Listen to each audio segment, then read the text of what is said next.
Okay, it's about time to party. I went ahead and the only difference right now really is all of the area components I hid or turned preview off just so there wouldn't be extra points. Now let's go over this real quick. We have variable roof geometry. We have a pooled wall material being selected from with the cost. Windows, same thing, cost, ERV, cost.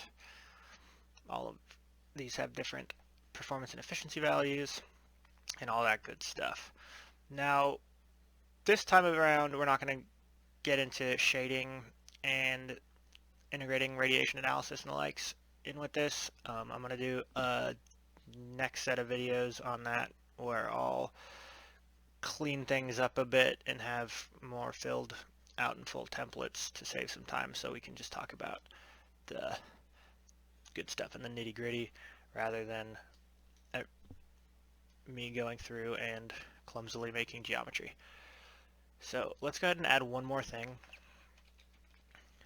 I don't know about you, but I like rotation for these simulations. It's fun. Let's go ahead and make another gene pool. Let's go to edit 1, 0, max 180. Cool. Nice. And WLC underscore 6. Here we go. Throw that in here. It's going to freak out for a minute because we just made a big change.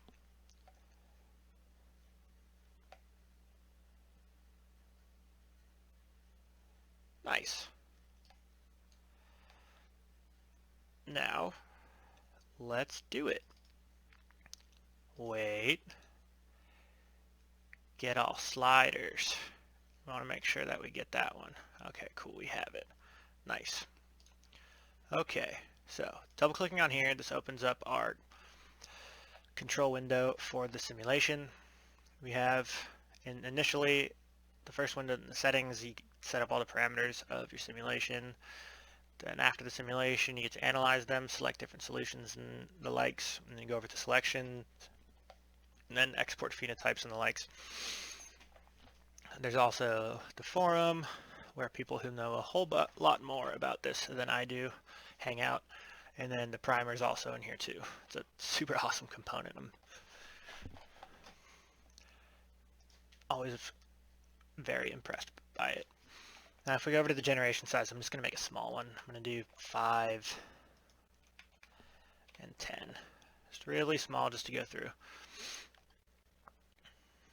Now, I like to put the dynamic Pareto front solutions on because Pareto front solutions are cool, and it also highlights around. We'll talk about it. We'll talk about it. Yeah. So let's go over here. Turn autosave on, which will autosave right on the likes before we hit send and hit start.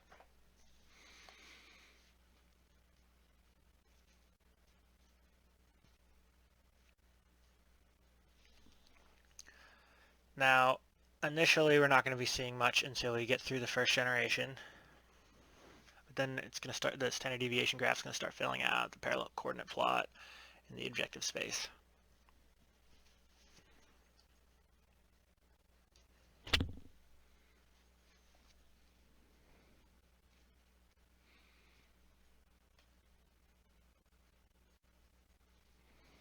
And here we go. And that would be our dynamic Pareto front solution from the first generation that we ran. That's exciting. Now, reading off of Google, Googling what is a Pareto front solution.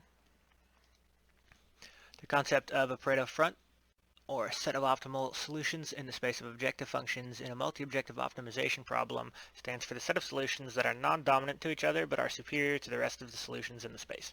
That's why it's nice, I feel like, to always have that on, just because it gives you that visual cue.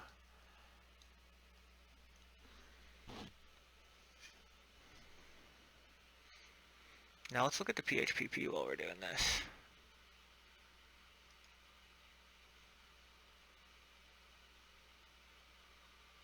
Go over to components.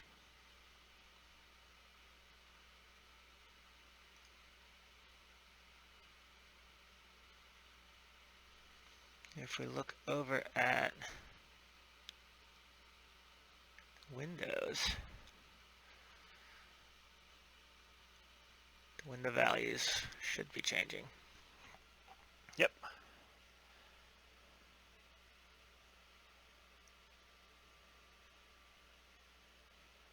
Let's go back. Let's find a graph. What has a cool graph? Annual heating. Now we come over here.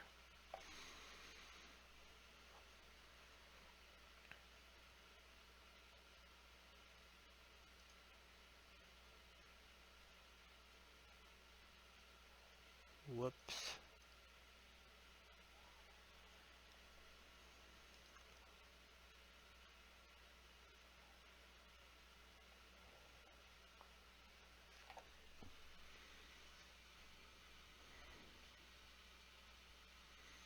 And hey, we're running a multi-objective evolutionary optimization simulation with the PHPP.